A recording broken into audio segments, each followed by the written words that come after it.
में हमें वही तैयारी करनी है। अपने सुख दुख जो हमें परमेश्वर ने दिए हैं, अगर मैं कहूँ कि हाँ परमेश्वर ही हमें सुख और दुख देता है, वो हमें बराबर छांटता है।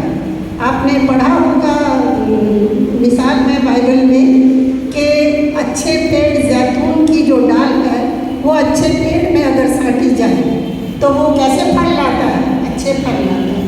मगर एक बुरे जैतून की, खराब जैतून के पेड़ की जो शाख है, अगर उसको एक अच्छे पेड़ में भी छाट दिया जाए, मतलब लगा दिया जाए, जिसको ग्राफ्टिंग कहते हैं, मुझे हिंदी में और शब्द नहीं मालूम क्या होता है, ग्राफ्टिंग मैं जानती हूँ, तो उसको ग्राफ्ट कर दिया जाए, अगर खराब एक टहनी को अच्छी टहनी में भी जोड़ दिया जाए तो तब भी वो अच्छा फल नहीं लाता। तो इसलिए हमें अपने आप को क्या करना, हर समय छांटना है और अच्छी टहनी और अच्छी दाखलता बनकर रहना है।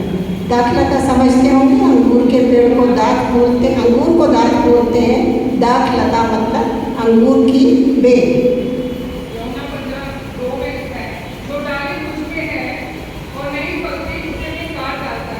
Very good, very good. जरा एक दफा और सीमा बहन पढ़िएगा।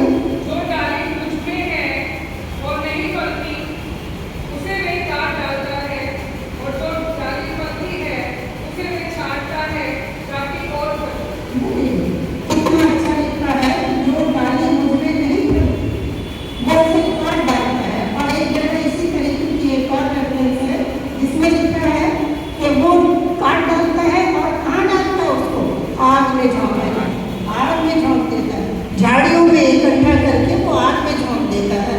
आप सब जानते हैं, अगर खेत में कभी गए होंगे या खेतों को देखा होगा, तो जो किसान है वो कुछ समय जब बीज बो देता है, उसके बाद उसकी खेत की रखवाली तो करता है, पानी देता है, खाद देता है, सब कुछ देता है, बट इसके अलावा वो क्या करता है, उसमें से जो खराब पत्तियाँ, खराब पौधे हैं वो उनको निकालता है। वो आपने जो एक और मिसाल है सीमा, अगर आपको याद होगा, उसमें बाइबल में निकाल सकते हैं, तो एक और मिसाल है कि जिसमें कहा गया है कि उसमें बीज बोने वाले ने बीज बोए और वो कुछ बीज जो थे वो सड़क के किनारे गिरे और कुछ बीज जो थे अच्छी मिट्टी में गिरे और कुछ झाड़ियों में गिरे। लेकिन क्या हुआ, जो झाड़ियों में गिरे उनका क्या हुआ, वो झाड़ियों ने उनको दबा लिया और वो झाड़ियों के साथ काट डाले गए और फिर आग में झोंक दिए गए।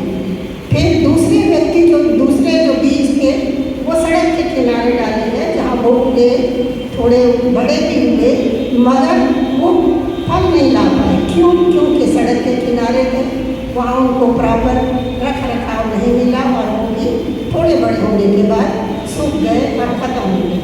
लेकिन जो अच्छी जगह बीज डाले गए वो बहुत फल लाए और बहुत ज़्यादा उनमें बहुत बड़े हुए और जो खेत वाला था उसको बहुत इससे फ़ायदा हुआ और वो अच्छा फल जो है उससे पा सका। तो मेरा ये कहने का सिर्फ ये मिसाल जो दो मैं दे रही हूँ, उनका मतलब सिर्फ यही है कि हमारा जीवन जो है एक उसी पौधे के समान है जो कि फलता फूलता है। हमें परमेश्वर ने दुनिया में जन्म दे करके भेजा है, लेकिन अच्छे काम करके अगर हम अपने उस जीवन को बढ़ा सकते हैं और उस जीवन में अच्छे फल ला सकते हैं। अब अच्छे फल से मतलब मेरा जो है वो ये नहीं है कि कुछ हम दूसरों पे दया करें, हम धन बांटना शुरू कर दें, हमें और हॉस्पिटल में जा कर के सेवा कर दें, सिर्फ इतना ही नहीं।